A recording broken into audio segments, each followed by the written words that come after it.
Welcome to Signature and Finisher Podcast. I'm your host, DS Wall. Yes, I sound a little different. Usually I sound enthusiastic about doing the show. I'm always enthusiastic about doing the show. Never, ever worry about that. I'm always happy to talk about wrestling. Just feels Just, something a little different right now. just depends on if it's worth talking about. That's the problem. That too. That too. And so I won't forget, I am one half of the Signature and Finisher Podcast Tag Team Champion. As you can see, the other champion is in the house. Ladies and gentlemen, I give you Jay Uso's number one enemy. At least you didn't say number one fan. Nah. That's Susie. Jay Uso's number one enemy and rival, Jamie. What's going No, on? LA Knight is Susie is LA Knight's number one fan. Yeah, we got to talk about that, Susie. Yeah. She We'll needs a talk. stern talking to about that. Yeah, we'll talk about that another time, though. Because my description of attractive. I have no idea what she just said. I can't hear anything. I heard her, but I don't know what she said either. It's all right. Yeah, so that might be all right, but I don't know if Raw's okay. Or I even think SmackDown is actually on a little light support here. But it wasn't a really okay. So SmackDown and Raw wasn't really a bad shows. It has some stories there, which I'm happy. It's just nobody wasn't into it. And the only thing in SmackDown I actually want to talk about is the main event that everybody's commenting and talking about because how everything played out, the missed botches by Nia Jax and Jade Cargo somehow was bleeding, and Tiffany Stratton missed this, missed it. I don't know, man. It was just a bad match overall. But before Jamie give you his psychic analyst on that match, because it was so bad that he knew it was going to be a disaster a week before it happened. But before he talks to everybody about that, he wants everybody to make sure that you like, subscribe, and share. And like and subscribe and comment, because those do help out in the algorithm, and those do help out this show. So don't be stingy, don't be selfish. It's okay to make a sacrifice for 5 seconds just to hit that button. So if you want to argue with me, I'm not easily triggered, but I can, respond. Nah, I'm easily triggered. Depends on what day it is. You're very easily triggered. Yeah, it depends on what day it is. If you want to trigger him, just make fun of Lil Wayne. That's number one. No, actually, you're wrong about that. I'm an old. Oh, have you grown up? I'm an old school hip hop guy. If I ever want to trigger you, I'd just tell you that Biggie's super overrated. But I say old school. You gotta go old schooler than that. You don't listen to Curtis Blow. Don't act like you do. I listen to Curtis Blow. Jamie, who's my favorite rapper of all time? I mean, there was a long-standing period where you would have said Lil Wayne. I'm a Lil Wayne fan. Now, if you want to make fun of his hair, you make fun of how he raps right now, I'm agree with you on that one. But to everybody who loves hip hop, who knows I love hip hop, my favorite rapper of all time is still the number one guy, in my opinion, still the number one rapper of all time, is Rakim. If you don't believe me, Rakim's top 5 for sure. He's top 3, but number 1. The God MC is always going to be number 1. Ahead of his time. He's headed before everybody. Do off topic now, apparently. Just like sports, you kind of have to go with genres. He rapped in a different era, or not genres, you have to go with eras. He rapped in a different era where things were more dictionary appropriate, would be probably the best way to put it, where you actually had to enunciate words. You actually had to use words that actually rhyme together, where now I'm just going to change how the word's pronounced completely just to make it match was something else. It was a totally different style. If you're just saying best rappers of the 80s, he's number one, number two. And it's only between him and LL Cool J. And I would put KRS-One number three. I agree with you on that one. If we're just talking just eras, then of the 80s, then yes, that would be like the top three right there. There you go. You heard it first from the Signatures and Finisher podcast. Rakim number one. I don't care about 2 and 3, but LL Cool J number 2, KRS-One number 3. Even though I'm a fan of LL Cool J and KRS-One, excuse me. I call him KRS-One because he's just number 3. That's how I feel about him.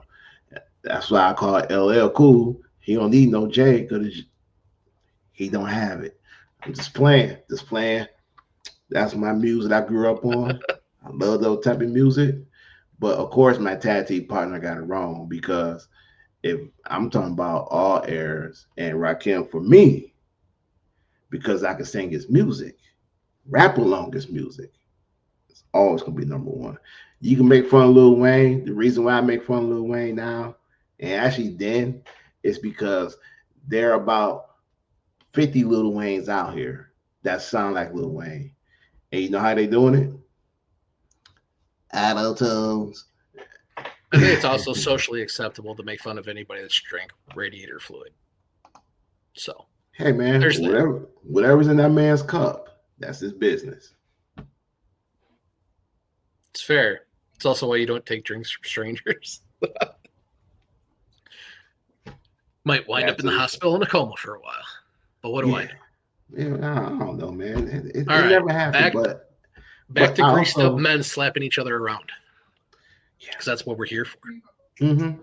That ain't, I'm not gonna sit here and say Lil Wayne didn't make no bangers. He did. He made a lot of them. He has a lot of them. But Lil Wayne now,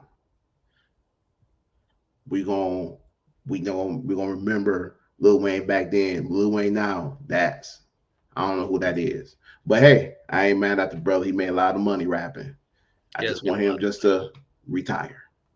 So with that said, he's sadly still younger than I am. It looks like he's 40 years older than me. I mean, when you get up, when you smoke a lot of blunts in the morning before you get out of bed, I mean, what'd you expect? You're not supposed to be stressed. But then this man got a lot of things going on. He got a lot of baby mamas. He got 4 or 5 kids. Look, man, it's day and age of a southern man. He got a lot on his mind, but hey, he still got his ladies. I don't know which one, but he still got his ladies. Speaking of ladies, yeah. Even the money, I ain't even count the money he don't have. You know who I'm talking about. I'll leave poor Birdman out of this. I just love these off-topic time. Treasure. Speaking of ladies, everybody's talking about this triple threat match between Jamie's favorite wrestler, Tiffany Stratton, of course, because he's going to say, yeah, that one, and Jay Cargo and Nia Jax. Now on paper, it would have seemed like it would be a good match. And I'm the first one to admit it. The few times that I've seen Tiffany and Jay wrestle each other, they were decent. They were not great, decent. I could say, is that about right? It wasn't flat out bad. It was decent because, you had Tiffany, another young wrestler, kind of carrying the way because, she's the better wrestler of the two. You added Nia Jax, right? So let's go back when Nia Jax and Tiffany fought. There were good matches. They weren't great, but they were good because Nia improved on a lot of stuff that she struggled with. She got better. She became champion. Tiffany took that from her. We know that story. Now we get to the triple threat match. And It was so bad, and there were so many misses, so many screw ups that at the end of the match we got a bloody J Cargo, a Nia Jax who got the kick out at 2. The referee basically should have counted the 3 and rewarded Tiffany to win anyway. It was just so many botches on all 3 ladies. Yeah. Everybody's blaming Tiffany Stratton, and I'm not saying this because I'm a Tiffany Stratton fan. I think it's something else happened to get them completely out of sync, because even when she came in to kick them out to do the drop kick, she was way behind. And it's not like they were out of the ring like doing something else to knock the timing off. I think something along the match happened that completely just knocked the timing off to make her that late. As far as the pin, they just need to go back to the old school way when Vince was there. The ref is going to count to 3. If you don't kick out, that's on you. And then you're going to have to take it up and back. Because, yeah, it was super awkward when the referee just immediately stopped counting and said 2. And, Tiffany gets up to her knees and she's looking around like, okay, what the hell do we do now? And it just went south. The whole Jade running into the steps and gashing her eye open, like everybody's trashing her for it. I don't care if you try and Irish whip somebody or just grab somebody by the arm and pull them. Once you let go of them, it's not like you're Superman and you're throwing somebody across the world or something. Like, once I let go of you, you're not going to be moving forward if you don't want to anymore. Now her momentum just took her. Yeah. And I think a lot of it, as we've said before, Jade doesn't have the training that she needs to have to be performing at that level to begin with. And I think that's part of the problem. To say that Nia Jax intentionally hurt Jade is ridiculous. Other wrestlers have even come out and said that's completely ridiculous. I think it's a lot of multiple parts. Nia Jax is very similar, and this is going to sound mean, and it doesn't mean to sound mean, is like Andre the Giant. How many 5-star matches did Andre the Giant ever have in his career? Probably none. None. But hold on, but Andre the Giant was a special attraction. Yes. If Nia was 6 inches taller, she'd be considered a special attraction.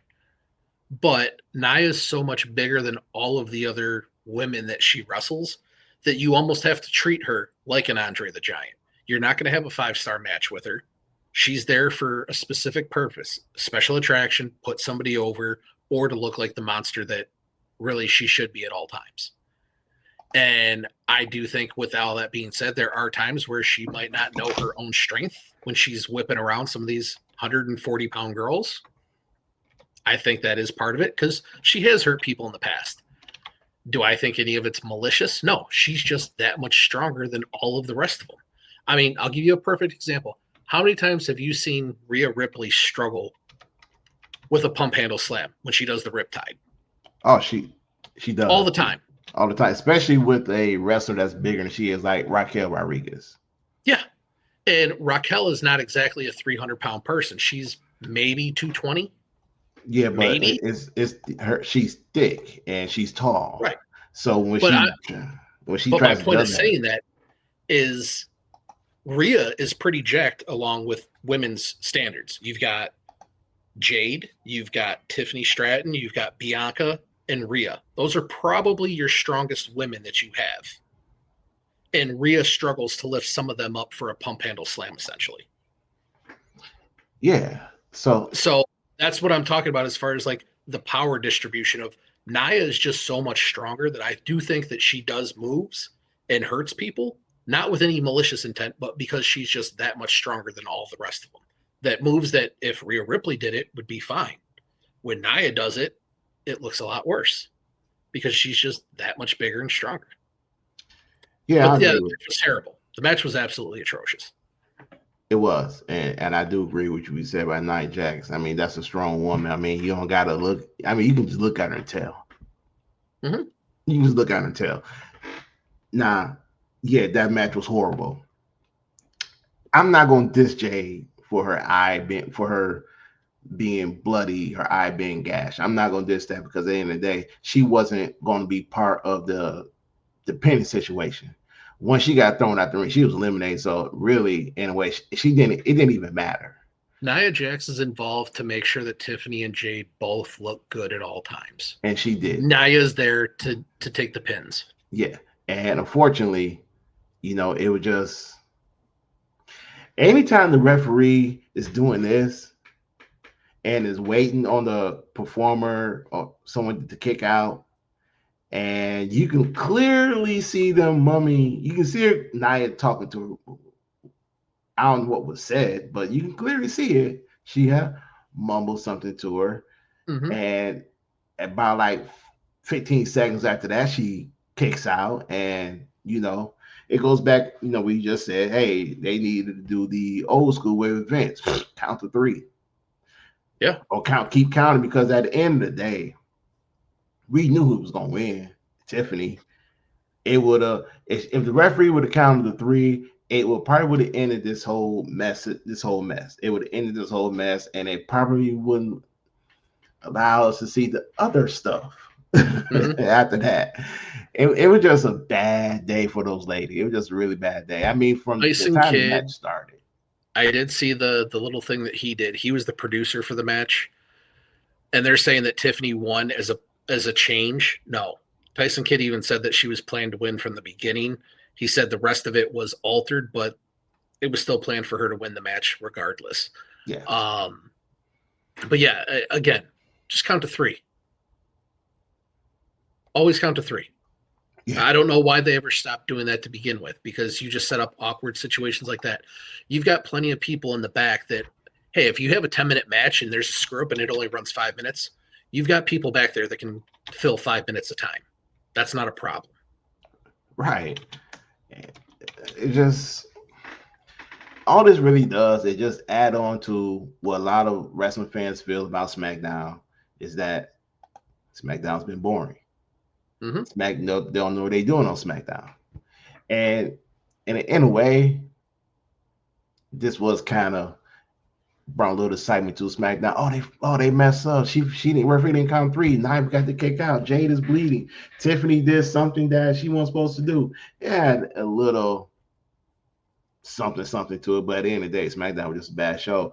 I mean, if you look at it, between that match and the Jago Fatu and the no, don't get me started on that. What, the Jago Fatu and Drew McIntyre interaction? I knew it was going to happen. It was just a matter of time. I just wasn't expecting it to happen right now. And quite honestly, I don't know why they pivoting to Drew McIntyre and Jago Fatu, where it don't make no sense doing that right now. Because they got to kill off a couple weeks, because Cody's going to be busy with Seth Rollins, because, somebody wants to see that for the 4th time. Because you can only beat a dead horse so many times, but in WWE, they're just going to beat it, bury it, dig it back up, and beat it again. They're going to milk this whole process. I mean, does anybody care about Crown Jewel? You're fighting for a belt that nobody can wear. A ring. Yeah, the belt is too big. So we're going to give you a ring to wear around. You only have one champion defending, and technically not even really defending. Liv was the champion last year. She's hurt, so she's not defending. Cody just happens to be the champion again. It's an entirely stupid concept. It is. It's stupid in a way of, it's kind of like what you said, that you can't defend it. There's nothing on the line. You're just doing this because at that time, Saudi Arabia wanted their own champion. But if we look at it, but it's not even in Saudi Arabia, it's in Australia. Mm-hmm. Yeah, so to me, it's kind of like, how you gonna make this make sense? If this is the Saudi Arabia championship belt, you get the ring, but you're doing this in Australia, not in Saudi Arabia. Yeah, the whole concept, it's just another proven fact that WWE will bend over for anybody for $1, and that's all it was. Like, oh, here's a stupid belt that if Liv Morgan would have tried to put that on, it would have been up to her neck. Cody put it on and looked ridiculous when he had it around his waist right after he won it. Just the whole concept of it is just completely stupid. And again, you set it up for Seth Rollins and Cody Rhodes because that's already been done 3 times. And you've had Cody win every single one of them.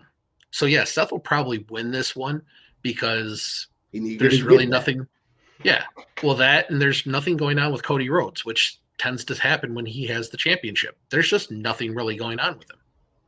They just throw a match together 2 weeks before a pay-per-view or a PLE and say, oh, this is your 2-week feud and go do it. Yeah, and now I kind of think, because let's go ahead and talk about it. I watched SmackDown today because I missed it yesterday. I watched it today, and I seen the interaction between Seth Rollins and Paul Heyman in the Vision before the Browns went out to their match, and he was in this, and Seth was in this trance like, I gotta beat him. He said, I have to beat him. And it goes to show us, a lot of wrestling fans, how important this is to Seth, because Seth does have to beat him. If they're going to advance this story, this miniature story of Cody and Seth Rollins, Rollins has to win. Because it looks like I have said this, and I said maybe they're setting up war games and Cody's going to be involved. Now I don't know about that, and I'll tell you right a little later. But Seth does have to win. I told you that last week. Yeah.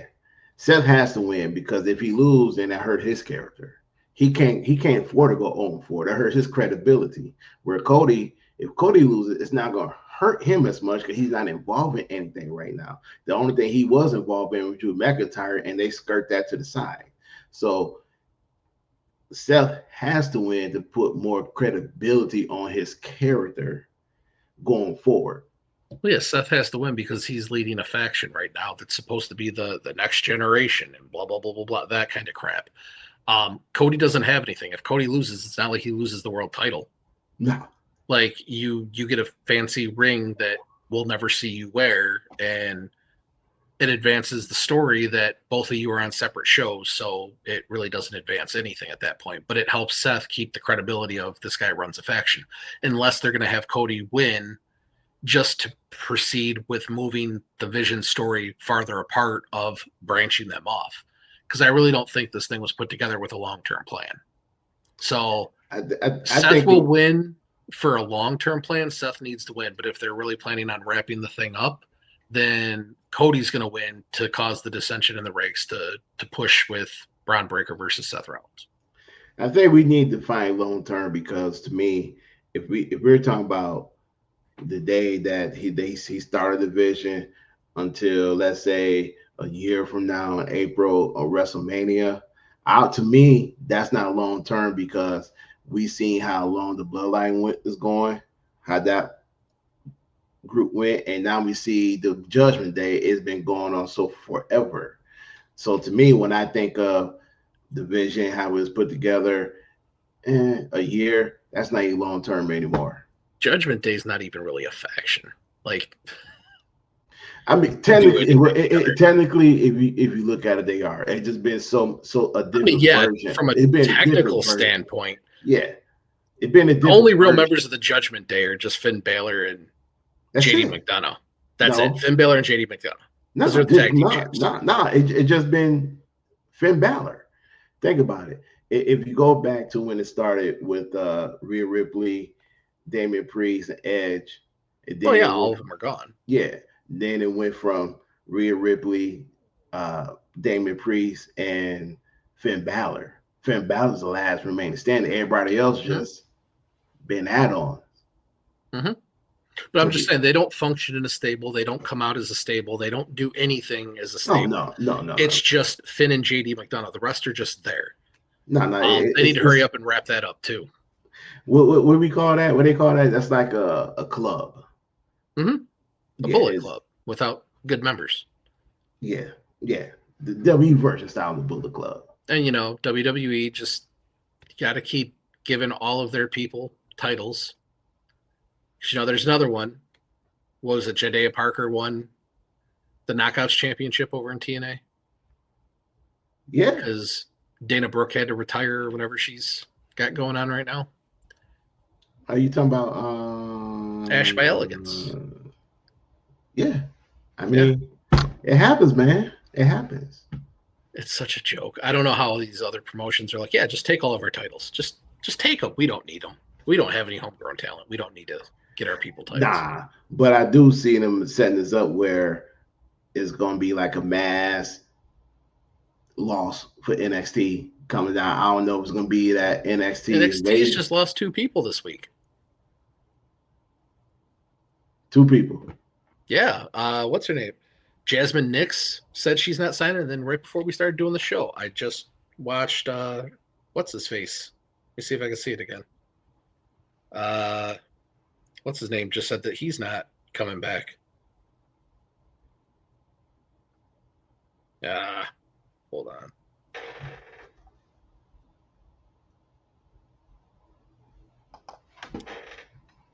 Yeah, Jasmine Nix and Idris Sanofi. Don't know who the brother is. I've seen him a couple times, but I'll be honest, I very rarely watch NXT. Yeah, I don't know who he is, and I'm quite sure that's not a big loss in NXT.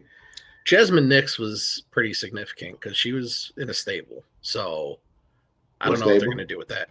I don't remember the name of it, too. You don't remember the name of the stable? I'm not trying to be, the sideline reporter here. My bad. Fatal Influence. That's what it was. Fatal Influence. Yeah. Hey, and like I said, I don't think that's a significant loss down in NXT. If you compare it to what they have down there, they got a lot of good wrestlers down there. So it's a loss, but I don't think it's a major loss. They do, but the problem is, I saw from Gigi Dolan where she was talking about she was asking Triple H at the time what she needed to do to get called up to the main event show, and he just said it's timing. So Sol Ruca could end up rotting down there for another year or 2. I mean, again, look at Roxanne Perez and how long she was stuck down there. Yeah. And with the way WWE uses talent, I have very little faith that they're going to pull themselves out of this anytime soon. Yeah, but you also got to think about, you kind of know when a person is going up to the main event roster. Of course. You kind of know when like they did Roxanne Perez. They have featured her on Raw and SmackDown for about a year or so. A match here, a match there, put her in the Royal Rumble, see how the fans gravitate to her, how they like her. And they did the same thing they put on Raw and SmackDown. The exact same thing they did with Jordan Grace. The same thing they did with yeah, I mean they always put people on the show. Like I'm expecting to see Trick Williams and Obafemi popping up on Raw or SmackDown at some point, because they've got to be coming up just to do nothing like Carmelo Hayes. But maybe they're waiting for Trick to come up there and do something with them. That's the only thing I can think of, because right now, I mean, he in a tag team with the Miz and it's not working. It's funny. Nothing involving the Miz works. It's not working. I mean, look, I get it. You want to put the young guy with a veteran guy, and I understand that, but I kind of felt that Carmelo Hayes was doing okay by himself. He was doing perfectly fine by himself. It's lackluster booking. Mm-hmm. Like he had the best 7 matches of the year last year. I would argue across almost any promotion, him and Andrade had the best story being told in the ring as far as like the actual wrestling of anybody out there. Those were 7 super high quality matches. None of them were bad. Andrade's not even with the company anymore. I don't blame himself for getting himself fired. I probably would have too. I have to sit around and see my ex-wife all the time, put in crap storylines all the time. I'd want out too. Yeah. I mean, Andrade kind of sabotaged his way up out of there to a company that he was trying to get back to for a long time, because he was in another bad company. So now he's just a man without a company. He didn't leave AEW on bad terms, so I think he did, but I don't see him going back. I mean, if you're gonna it's the best place for money at this point, so I don't see why he wouldn't go back. And at this point, they might actually do something with him. Hey, look, he can always go to CMLL. I mean, if he wants to hang out down there, then yeah, that would make sense. He's certainly not going to AAA. Of course so, not. I wouldn't be surprised to see him in AEW. I'm honestly surprised I haven't heard any news about Killer Cross going to AEW. Like, if they haven't gotten on the phone and gotten him a contract offer, at least for him to turn down, then I don't know what to do with Tony Khan anymore. Hey, he's in GCW. GCW doesn't count. I mean, Apparently, AEW, you can do GCW and AEW at the same time. Tony Khan is very liberal with letting guys do independent shows and things like that. Like, if you haven't offered that man a contract, I don't know what to do to tell you to help out your company at this point. Like, you've got somebody that the crowd was literally chanting, "We want Cross." You could pull WWE fans over just by bringing him on. Well, maybe Cross is leery of AEW, and he might feel AEW is not good for him. There's really nothing to be leery about. You're going to get paid good money. Son's a billionaire. Dad's a billionaire. There's money there. They've got a stable TV contract. Yeah, but why would you go to do this? Let's put it like this. The WWE for a long period of time wasn't using Cross. They wasn't doing anything with him. Mm-hmm. AEW has a reputation of doing that. Well, it's also AEW very has a reputation of we'll use you for 3 or 4 months, use the new toy, then once the new Shine Wars wears off, we're gonna put you everybody else in catering and not do nothing with you. But they haven't brought anybody on besides international talent that already has a following the way that Killer Cross does. Like, they brought in Claudio Castagnoli. Cool. You brought in Aleister Black. Cool. Like, those are all fine, and I'm fans of all of them. But are they really bringing people to TV? No. Karrion Kross does. Because if you follow, he has some of the best social media stuff out there, period. It's funny. It's intense. It's everything that you would want. And for the people that don't know, he is a real legit badass. Yeah, we know that. It just, I don't trust AEW. I don't trust AEW how they don't use them. But again, he can be a heel. He can be a face. You bring him in as a heel. You've got instant heat with anybody you want. You bring him as a face. You can put him up against anybody either. It's all in how you want to play him. He can do both sides, and he can do both sides effectively. And you need a main event home run hitter. And that's exactly what he can be.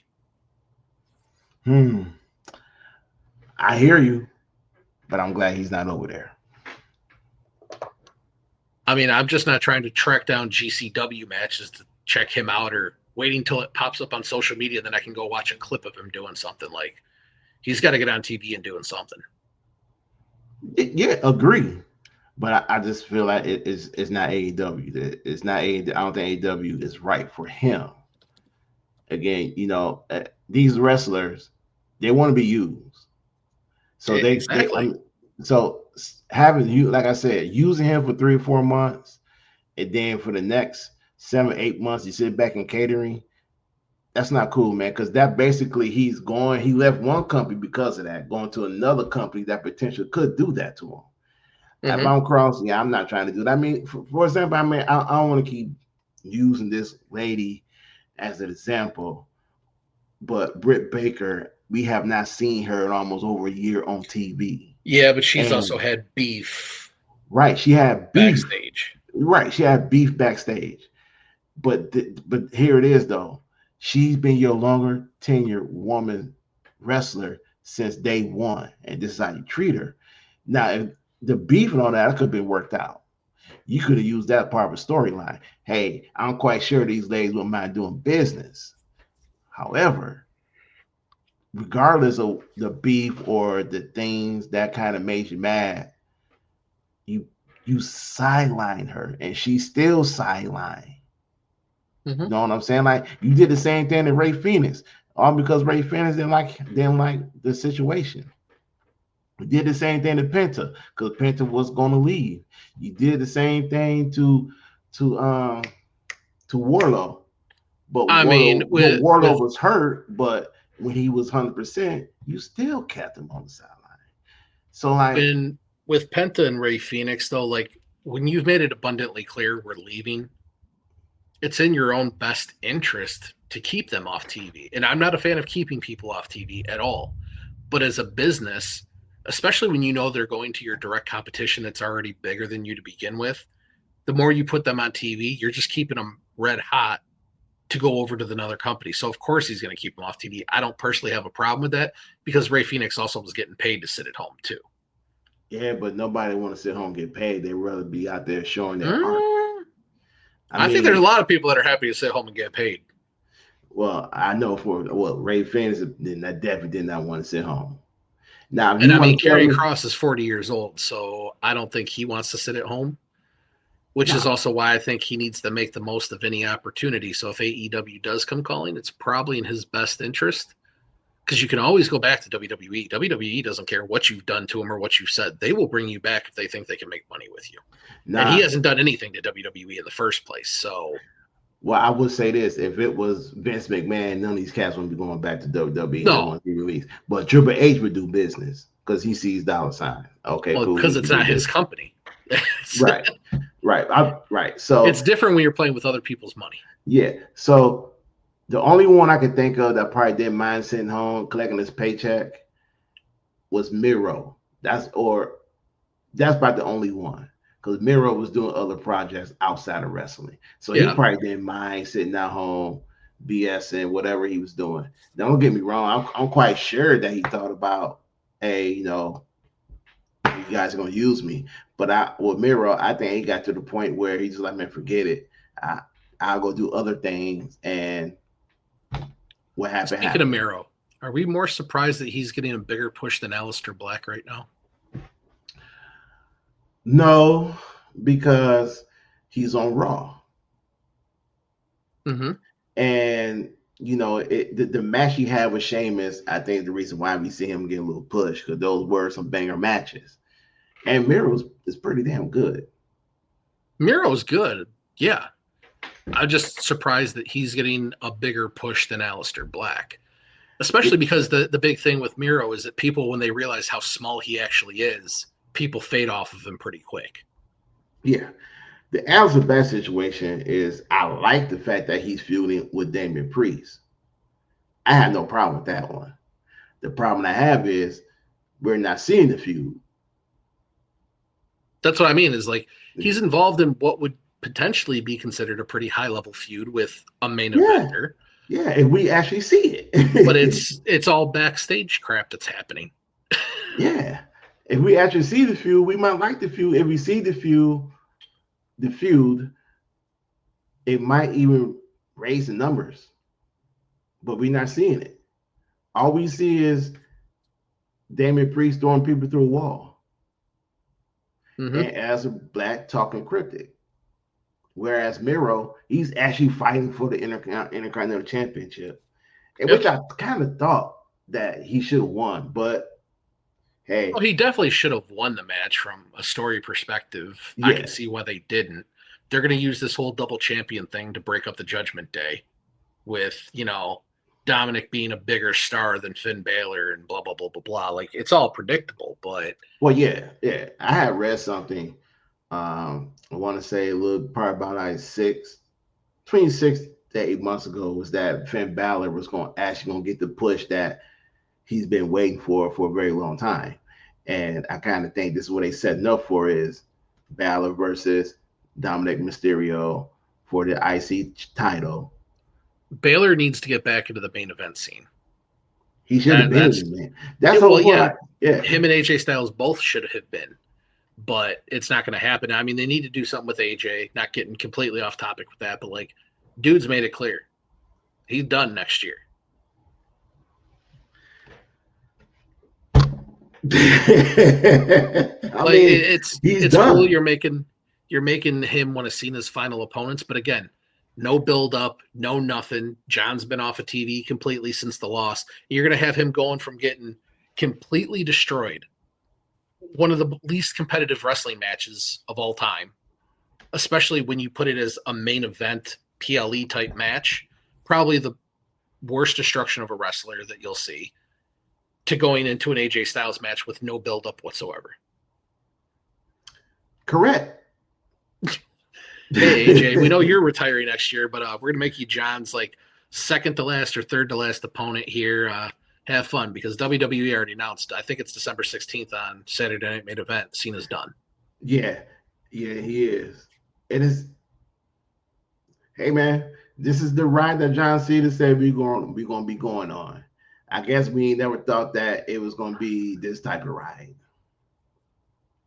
It's been terrible as a Cena fan. Like, it's been bad. Of course. I mean, you know what? Because I'm feeling some type of way. I don't know why. The simple fact that you use this man retirement to use it to build up Travis Scott. I have blocked certain traumas out of my head, and you just have to go and say these things. This whole retirement was based on Travis Scott being involved. Seriously. Travis Scott.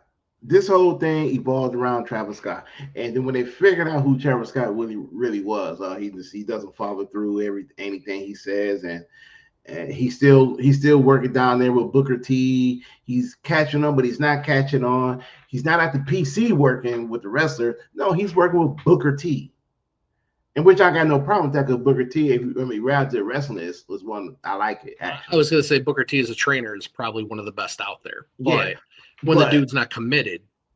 Yeah, he's not committed, and you're not going to the WWE PC Performance Center and get some extra work to work with that talent.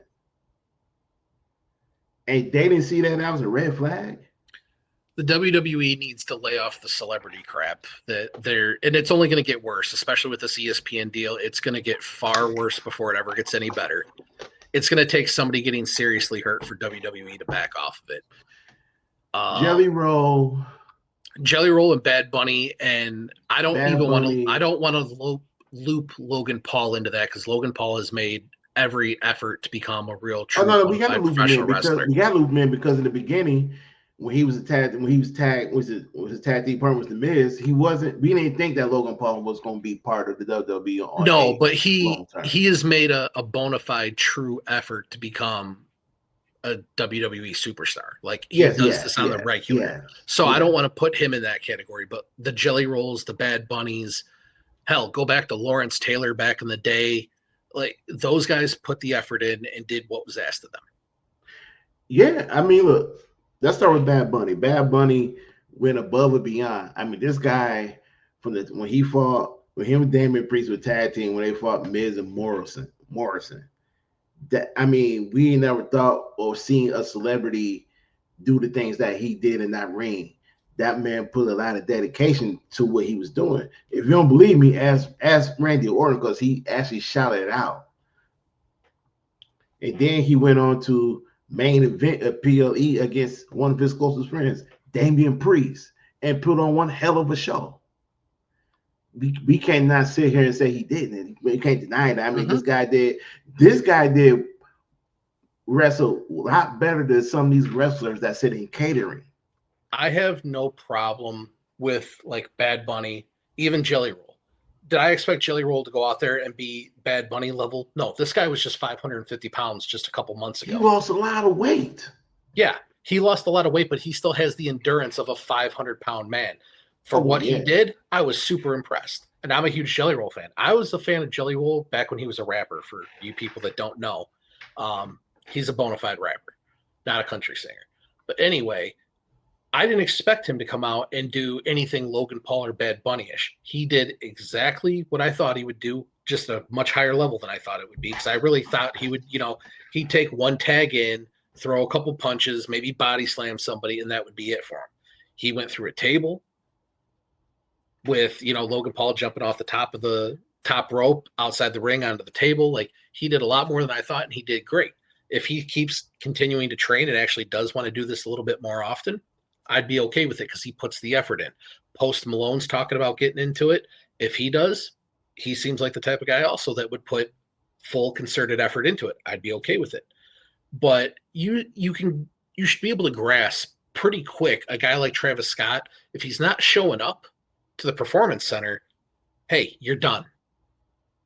Because again, this is entertainment, but you have to rely on the other person not to hurt you, which means there's a lot of communication, a lot of training, and a lot of trust. And if this dude can't even show up to get the training, why are you going to reward him with putting him in the ring?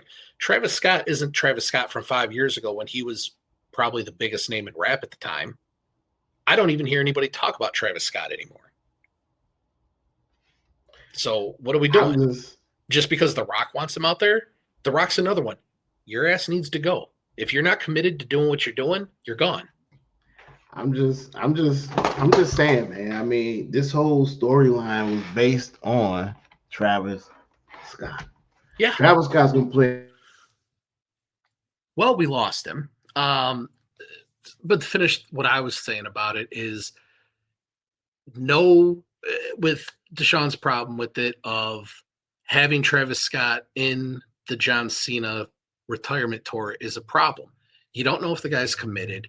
You've built an entire storyline around basically this guy affecting one of your biggest stars of all time on their retirement tour, their final year. And then because The Rock decides he doesn't want to be involved, that pulls this guy off who also wasn't even committed to doing the training and doing anything that it took to do everything. That screwed up all the momentum of the John Cena run to where they had to completely pivot from it. It's just a bad look overall. I'm just not a huge fan of celebrities getting involved. I know why they do it. It's the same reason the NFL wants to show Taylor Swift every chance they get. It's for the clicks and the views and to get more people involved. But doing it the way they did with like Jelly Roll, partner them up with a Randy Orton, make it a big deal, but it's not your central focus. It's not the one thing that's going to be everybody focused in on.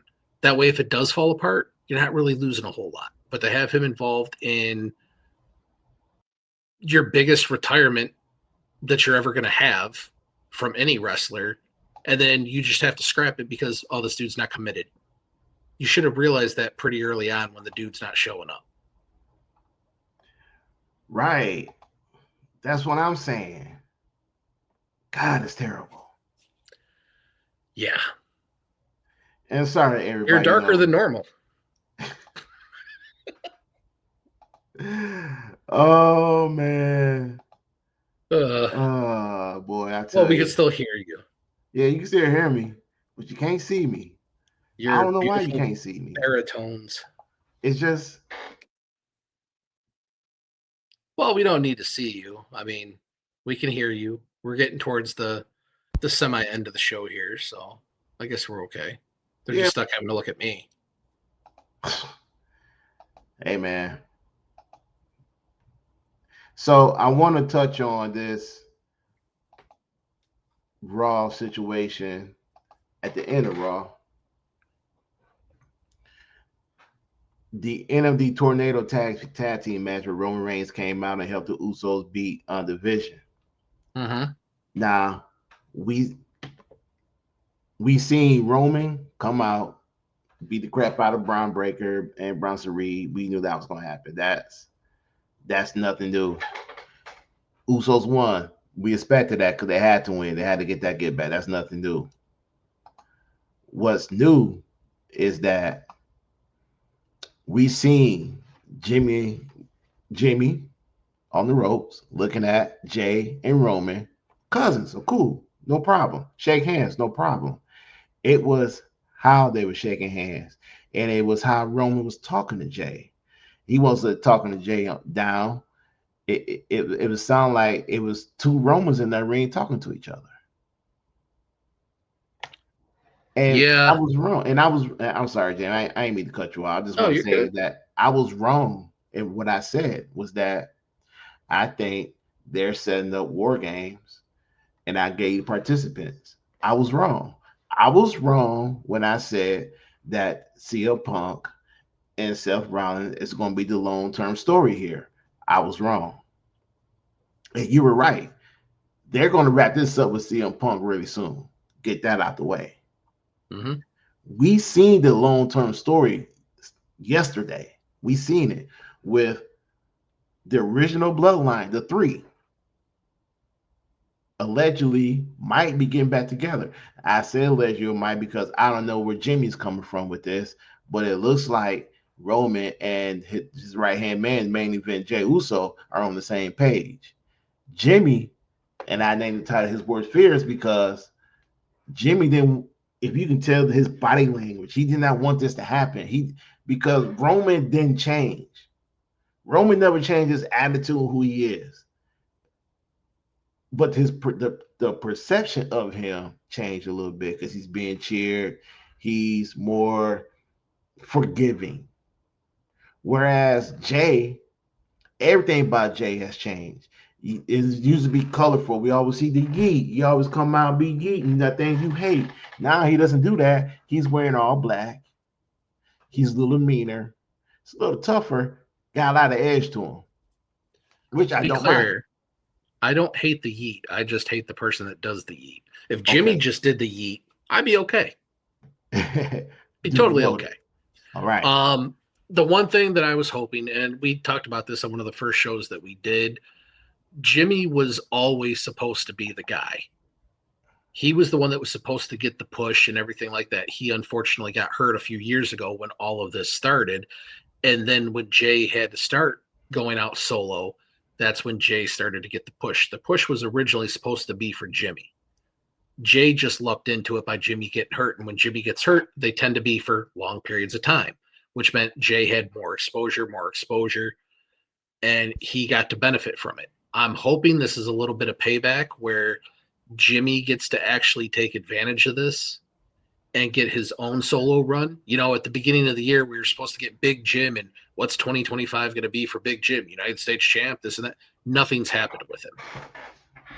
So I'm hoping that War Games is probably going to become either Jimmy on the opposing side of those two, or it's what's going to lead Jimmy to go out on his own solo, and hopefully that leads to a push, because when it comes down to the two of them, Jimmy is far more talented in the ring than Jay is. He is, but the one thing that I want to say that I don't think they're gonna be on the opposite side. And when I mean that, I don't think Jimmy and Jay and Roman gonna be out on the opposite sides. Now I hear with people the rumors. I hear with people saying that we might get another Uso match the second time around. Then they think it'll be better. The second time around. First of all, nobody wants to see that. Let's get that out the way. And number two, yeah, if you follow the story, if you follow what's going on, it might lead to that. And I don't want that. Because you can't. I will refuse to have Jimmy go heel and join the Vision. Because that's bad for business. I don't even think it's going to be with the Vision. You think it will be an LA Knight? Yeah. Can LA Knight be a team? I think the Vision thing is going to get wrapped up pretty soon, and I think they're going to be doing their own thing. But yeah, I'm thinking it's either going to be, if Jimmy's not a part of the team and that's what results in him going out on his own, if he is on the opposite side by the time it gets to a War Games, it's going to be something similar to like LA Knight, Jimmy, and I don't know. You have time to build up a story with anybody at that point. You've got almost 2 months. But I think it would probably be Jimmy and LA Knight and somebody else, depending on how many people they go for, if they're going with a 5-man team or a 3-man team or what they're doing. If they're going to do this, I prefer 4-man War Games. It makes more sense. You know, I would rather have Division plus Brock, and maybe you had the original 3 bloodline, and maybe Sami Zayn. The problem with Division plus Brock would be great, but you don't have anybody on the other side that's going to match up to that. That's going to make it even somewhat believable. Well, you can add. Let's go down the list real quick. So just throw some names out there. And the way they're positioning Brock, I mean, they're saying Brock's not going to be back until 2026, but they're back to positioning Brock as the true, like, absolute unstoppable beast. So there's really nobody right now that they would be able to pair up with that. I mean, Roman would be the only one, and at the way that they're building the two, if they were to have a match right now, Brock would technically be beating the hell out of him. Well, yeah. True. Because they're making Roman look very beatable all the time. I mean, he went from a guy who was unbeatable to a guy who is willing to drop some matches. Well, he needs to because he got 4 years of a Yeah, he stunted a lot of careers. A lot of careers were stunted because of him. well, not a lot of careers, but a lot of people didn't get titles who deserved the title. Well, it caused a lot of people to leave, a lot of people that got released because, oh, we got nothing for you because we can't have any title pictures because Roman only wants to wrestle once every 90 days. Yeah, I say a lot of careers got stunted because of Roman because they wouldn't do anything with him. True. If you look at it from the standpoint, let's play a little match booker here. So I said they'll have Brock Lesnar on Vision. I only say that because not at the Seth Rollins situation. I'm talking about because of the link between Brock and Heyman.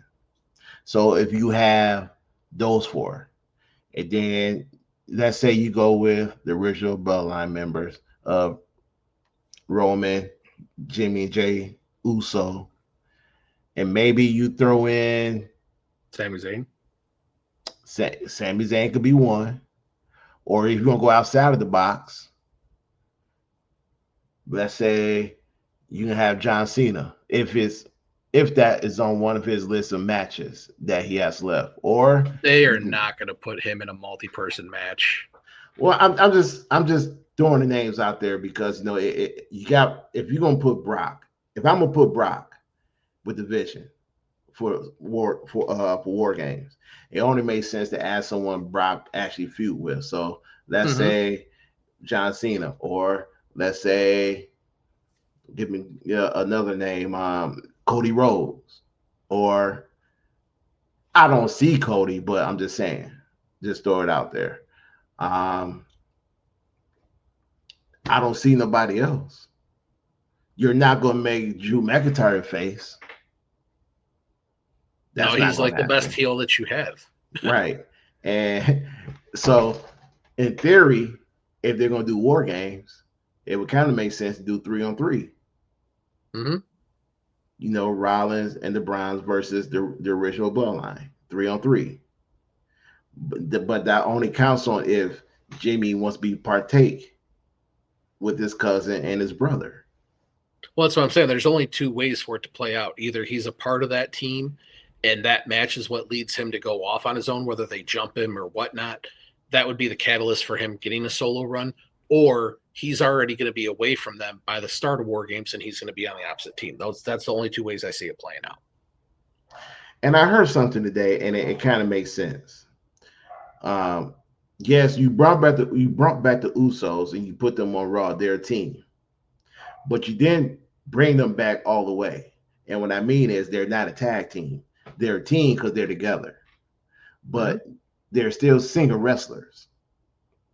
You didn't bring, so you're not going to move Jey Uso to being back in the tag team division where he still has some unfinished business as a single wrestler. He's trying to get his title back. Where Jimmy, like you said, what is he going to do? What's there for him to do? The only time he probably can go for is the United States title. The only thing he do is build his credibility as a single wrestler. And Roman, right now is the perfect time for him to win the United States Championship with the Open Challenge. Excuse me. Not the United States Champion, the Intercontinental Championship. Well, that's what the whole brand thing, like as we saw with Sami Zayn, he just moved over one day. Oh yeah, I'm just part of this show now, and blah blah blah. This would be a perfect time to have Jimmy show up on SmackDown and win the United States Championship. You don't need an epic story to build up to it. He just happens to be the Open Challenge that week, and he wins. You don't have to spend weeks upon weeks trying to build Jimmy's credibility or anything like that. You just have him come out, win the match. I don't see it. I don't see it either, but I'm saying it's an easy way. Yeah, it's an easy way. Because again, WWE fans are lemmings. If you pipe in crowd cheers, people will automatically start cheering. Once the people cheer, they're always going to cheer for him unless they give them a reason not to. You pump in a little crowd noise, people are going to start cheering. Give him a new theme song, something in a style of Jay's that actually gets people over. If you ever want to notice how much effort they're going to put into a guy in WWE, or girl, Music. listen to the theme song. Yeah. If it's a super hype song like a Jey Uso, they're going to push him. If it's an easy sing along song like Cody's or Rhea Ripley's, that's all it is. You What can about instantly Roman? tell how much Roman's is just kind of a carryover of when he was champ and he was getting that epic push, and that's just what people correlate it to. But his is more on that just epic scale. Nobody else has a theme song even close to what Roman's is like. You mean kind of like the Ric Flair theme song? Yeah. Ric Flair and Macho Man. Like, as soon as it hit, it had that epic flair to it that you just kind of knew. And nobody else in WWE has a theme song anywhere remotely close to the way Roman's is. In the build-up, in everything. That's how you can tell how they're going to push somebody. Look at, like, I was thinking about it on SmackDown, and I was like, that is the worst intro music. Because it's like they just pumped it out in, like, auto-tune or Fruity Loops in, like, 5 minutes and just said, here's your theme song. I can't remember who it was. Was it? It was Meechin or it was Meechin or B-Fab. I don't think we got to see both of theirs is terrible. But B-Fab, she's a professional singer. She sings professionally. Right. Yeah, so I'm just surprised they ain't let her do her own music. It would make sense though, wouldn't it? I saw Swerve Strickland performing on Chris Jericho's Rock and Cruise thing a couple days ago, so nothing surprises me. It might have been Meechin's. I was thinking it was B-Fab, but I think it was Meechin because I don't think we actually got to see B-Fab come out. I think she was already in the ring. Yeah, Meechin got one of the worst songs. I love Meechin. That's another one. They got to do something with her. They always get her like right up there to like getting a title, and then they're like, no, we're gonna move on in a different way. Maybe they're still mad at her husband for just abruptly leaving them. When you come back with that, I know who her husband is. When you come back and give him that terrible gimmick, I'd be leaving too. What was it? The Wild Bear, the Wild Claw, Bearcat or whatever. Yeah, which was an old gimmick from a black wrestler back in like the 60s and 70s. Thank you, Vince. Like you couldn't keep him with the all powerful, or what was he back then? Just Keith Lee. No, he had the whole. What was it? Not wait a minute. You talking about when he was teaming with when he came back from being sick with whatever he had going on? He had that, not Almighty, because that's Bobby Lashley, but he had it was like the not the Immortal, but I can't remember what they were calling him, but he like did that, and then he got sick or got hurt for a little bit, and then they brought him back as like that Wild Claw or Wildcat or whatever he was. Bearcat. Yeah, Bearcat. Yeah, that was terrible. I wonder what is Keith Lee doing these days. I haven't seen too much of him. I know he's still with AEW.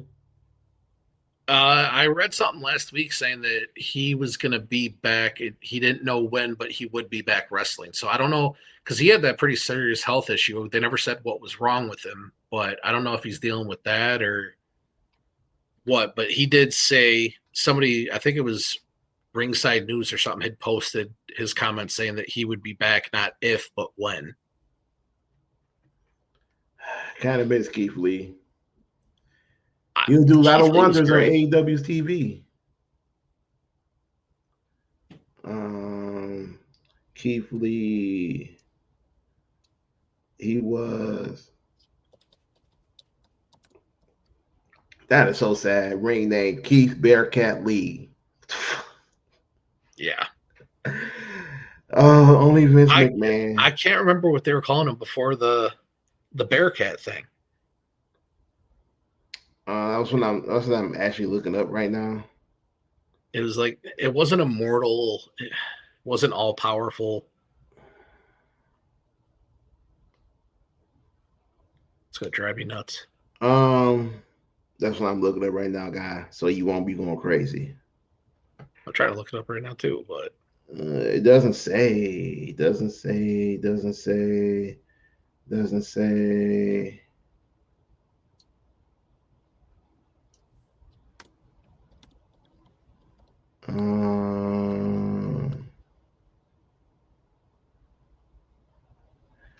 I'm just guessing. Just Keith Lee. There was something. Yeah, here's the outfit he wore when he had it. It was like his carryover from NXT. You talk. Let's see the Was it Glorious? No, it wasn't Glorious. nah.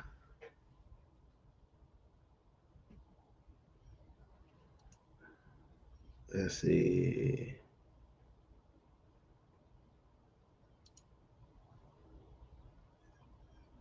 Keith Lee.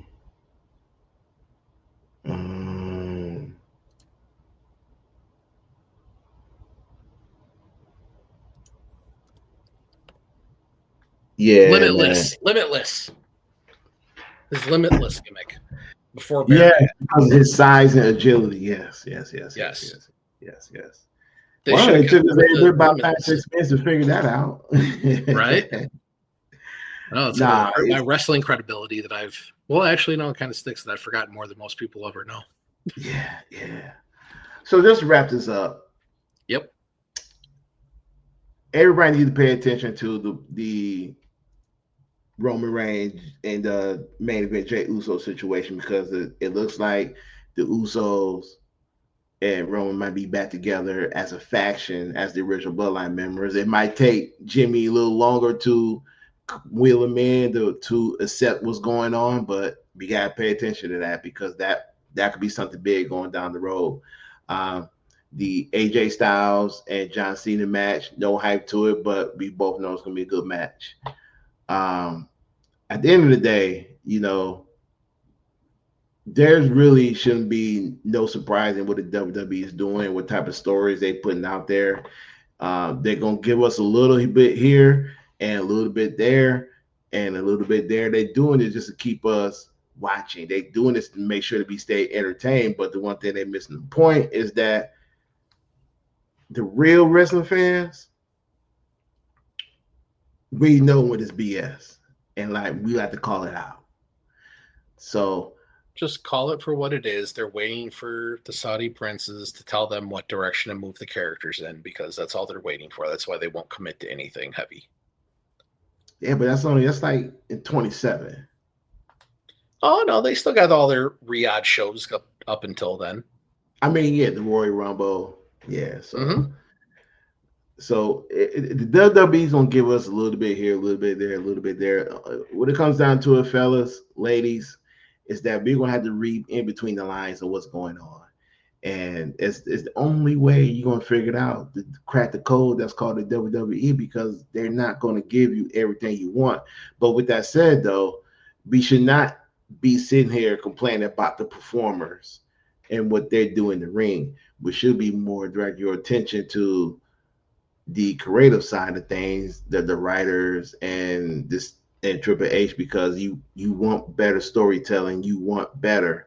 And I'm not just saying this in the WWE. You should just think about this in all your professional wrestling, AEW, GCW, CMLL, Triple A, whatever you watch. You should demand better because wrestling is the ultimate sports entertainment. It's like a 24/7 soap opera. But the caveat to that, for what WWE charges you to watch it, you should demand excellence and there should be no room for error on anything. No, and look, we all know Triple H got about 85 burner phones, so we already know he pays attention to social media, what they say about the product and everything. And look, it's like I said, they're not dissing the wrestlers; they're dissing the story that you're telling. Mm-hmm. So even Jey Uso, I'm sure I would be great friends with Jey Uso. You've let him develop this move set. It's terrible. It's boring. I think he's atrocious in the ring. And you guys are the ones that have put him in this position with this story. And the Jimmy Uso thing, it's almost like doing the same story in reverse of what you already did. Just instead of Jey Uso going against Roman and all this stuff, it's going to turn into Jimmy this time. That's it. Yeah, you already told the story. You're just changing the characters. Yep. And nobody wants to see a repeat of any type of story that we've seen already. So if you're a wrestling fan, put your seatbelt on. It's going to be a bumpy ride, but eventually we're going to get to our destination. just don't know how long it's going to take to get there. So, with that said, any last words? Just keep supporting AEW because it is your only true competition to WWE. I'm not the world's biggest fan of AEW, but you got to support them. The more talent that they can get, the more that they can compete with WWE. Competition makes everybody better. WWE is completely operating as that they have no competition at all, and that's part of why you're getting these terrible shows, terrible presentations. I absolutely despise the presentation of all WWE shows since TKO took over. You have a wall of screens and somebody just walks out. You used to have ramps. You used to have like these are supposed to be larger than life characters, and you're just like, oh, here, walk out from this wall and walk down to a ring. There's no grandiose to it anymore. There's nothing special about it, and it's got to change. But WWE is going to just keep doing what they do because people are willing to pay money to see it. So support your other wrestling talent. All right, my guy. And for me, I'm just going to say, I just love professional wrestling. And I love it. I do. I love professional wrestling. And I just want my wrestling to make sense to a brother. That's all. I just want it to make sense. Make it make sense. I want it. Yes, right. I want to be entertained, and I don't want it to go stale because I know wrestling. It's just not WWE. All the wrestling go through this time frame where it lulls you to sleep. It gets boring, and they play it safe. They play it. They take all their cards off the table and they put these fresh deck cards, and they don't fit. So I want my wrestling to be entertaining. I want my wrestling to be exciting. So with that said, I just want everybody to enjoy your wrestling. And please, wherever you do, on behalf of me and Jamie, please like, subscribe, and share. And also like, subscribe, and comment. Because we like to talk to you. We like to talk to you. So leave a comment. We'll respond. It might be in 30 minutes or whatever, an hour or so, but we will respond. I can guarantee you that. We will respond. So remember, like, subscribe, and comment, and share. And also, the key words that Jamie used today are Nia Jax compares to Andre the Giant. And remember, just count to 3. If you are a WWE or any wrestling official, just count to 3. That's all you got to do. Bring back Charles Robinson. He knows how to do it right. Yeah. All right, everybody. This has been the Signatures and Finisher podcast. And we're up out of here. Peace. Later.